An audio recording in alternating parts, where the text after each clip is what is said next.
Welcome back to Tu Diep channel. Jame is preparing to go far away. He wants to say goodbye to Tu Diep, but his heart is heavy and he cannot say it. Every time he meets her he still wants to do something to replace the words he wants to say because he knows he cannot say it. And Tu Diep is his lover. She feels it deeply from Jame's advice. How will they overcome this long trip of Jame? Is everything over yet? Let's watch together.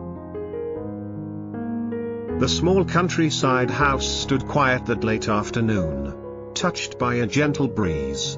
Yet inside, the mother's heart was heavy with unspoken worries.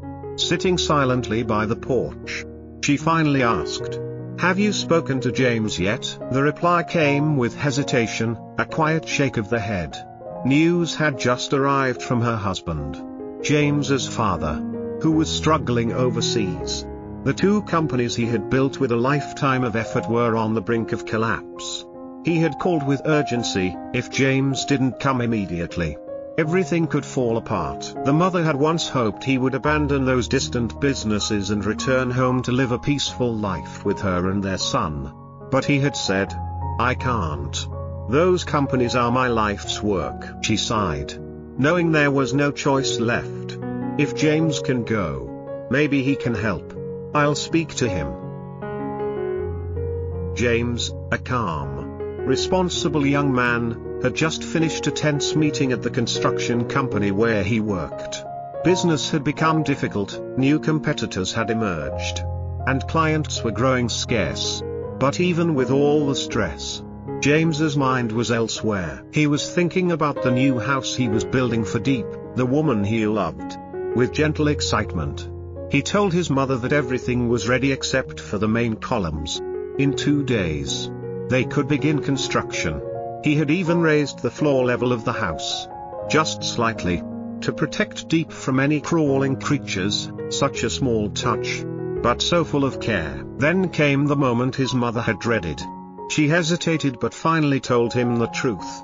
His father had called again.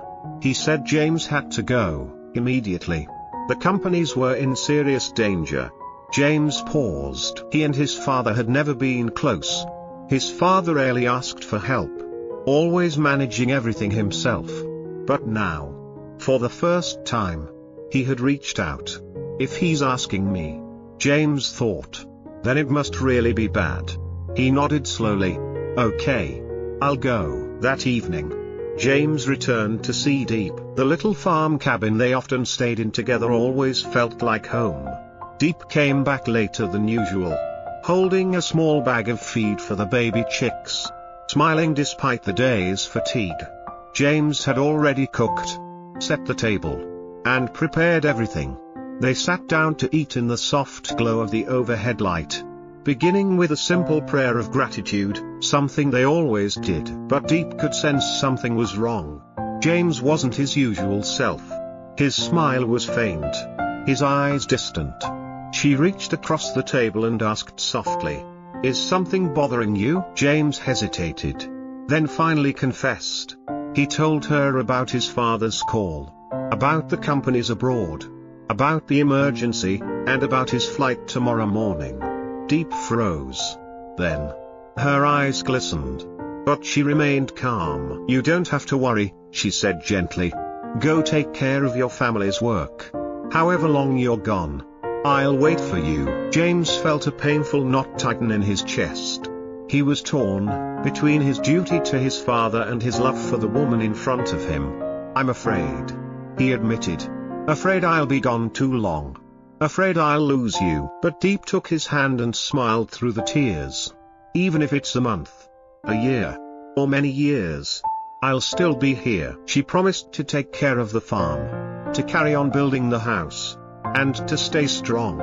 James, in turn, told her to care for herself, to not overwork, to rest when tired, and most importantly, to love herself if she truly loved him. "You'll be okay, right?" he whispered. "Promise me." "I will," she replied. "Tonight, will you stay with me?" James nodded. He wanted this one night, this one quiet moment before everything changed. Later, as they lay together in the dim room, James reminded her softly. Tears should only fall in front of those who truly love you. Never in front of people who hate you. They'll take joy in your pain. And strangers? They won't care. So remember. Only cry here. With me. Diep didn't say anything. She just let a single tear slip down her cheek. It was the last one before he would leave. By morning, James would be gone. Diep would stay behind. But in that little house, on that unfinished farm, her heart would remain waiting for the man who left not because he wanted to, but because he had to. And wherever he would be, however long he would stay, James would carry with him the memory of her eyes, her voice, and her promise, "I'll wait for you."